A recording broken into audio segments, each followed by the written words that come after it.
last night, the New York Times posted a piece reporting that, quote, before arranging a meeting with the Kremlin-connected Russian lawyer he believed would offer him compromising information about Hillary Clinton, Donald Trump Jr. was informed in an email that the material was part of a Russian government effort to aid his father's candidacy, according to 3 people with knowledge of the email.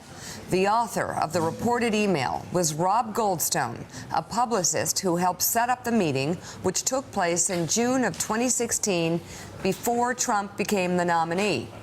Earlier in the day, he told the AP the Russian lawyer said she had information about purported illegal campaign contributions to the Democratic National Committee that she thought Donald Trump Jr. might find helpful.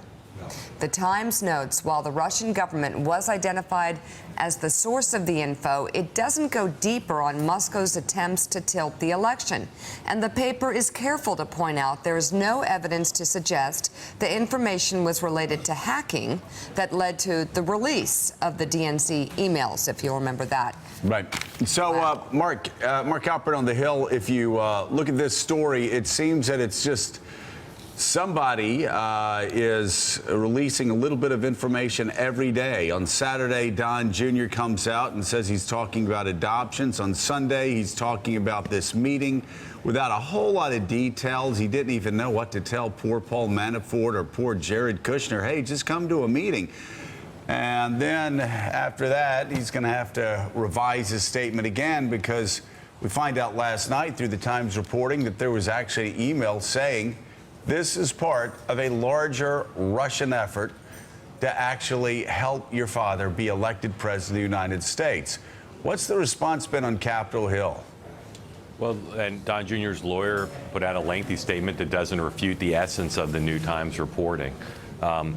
Talked to Republicans and Democrats on Capitol Hill yesterday, even before, as Mika suggested, the revelation from late last night.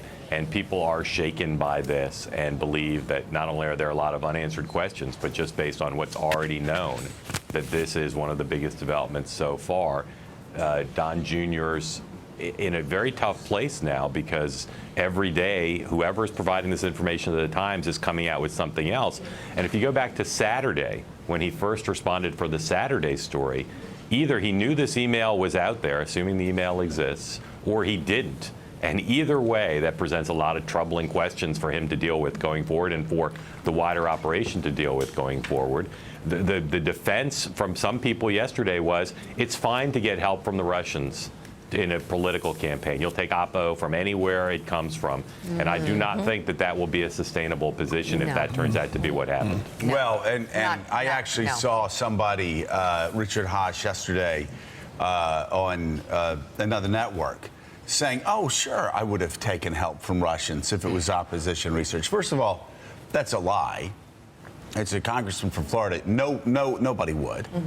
I've run those campaigns. If somebody said, hey, the Russian government, I'd say, get the hell out of my office.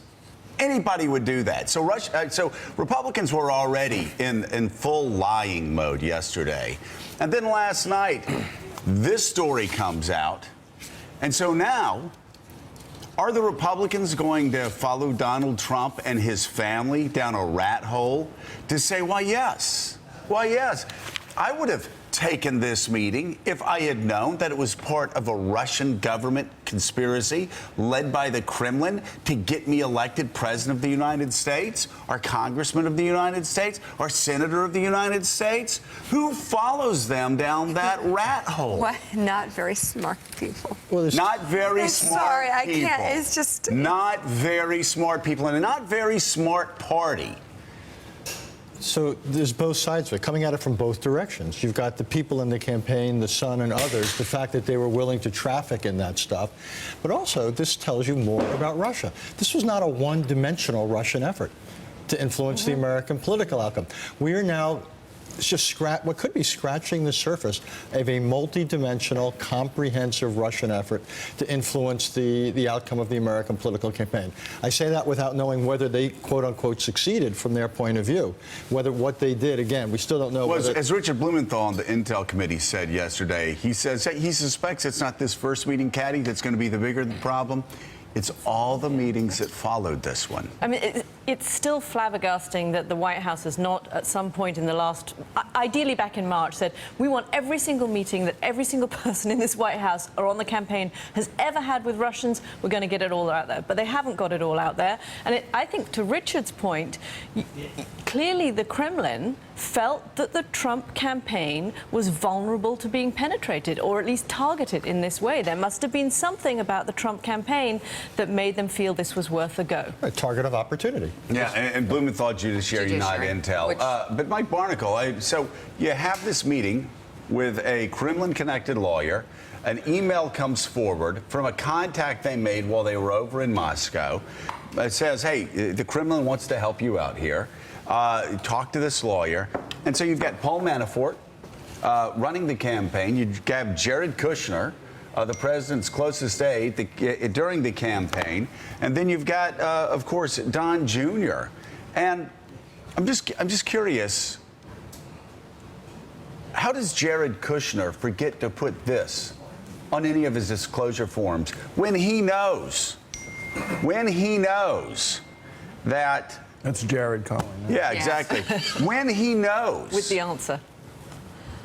That there's been an email sent to the campaign, to Don Jr., saying, hey, the Russian government wants to help you get elected president of the United States. So you've got Jared Kushner forgetting to put an ambassador's meeting down on a disclosure form. Then you have him forgetting to put down a meeting with one of the top bankers in Russia, again, connected to the Kremlin. And now this. And you've got the Attorney General forgetting to put it down on all the forms. I mean, if you're Bob Mueller, there's so much smoke. There's got to be fire there, but right now, I mean, you got to go outside to get a breath of fresh air. It is swirling all around this administration. Yeah, clearly there's an enormous amount going on here, and one of the telltale signs of there's so much going on is that it's fairly obvious that the leaks, the information in these Times stories, come from within either the White House or the Justice Department. Right. This has choked off whatever small pieces of progress the Trump administration has been making. They continually revise their statements. Donald Jr.'s tweet yesterday belittling the fact that he met with the Russians. I'll tell you what, I've covered a lot of campaigns. I know a lot of people who work in campaigns. If someone comes into a campaign office to see the campaign manager or the brother or the son of the candidate and says, hey, I've got some great stuff from Russia. A Russian guy gave me this stuff and everything like that. You know what you do? You call Clinton. By the way, connected to the Russian government. Right. You call Clinton. This is part of Clinton. I mean, and Clinton would be the one to go to.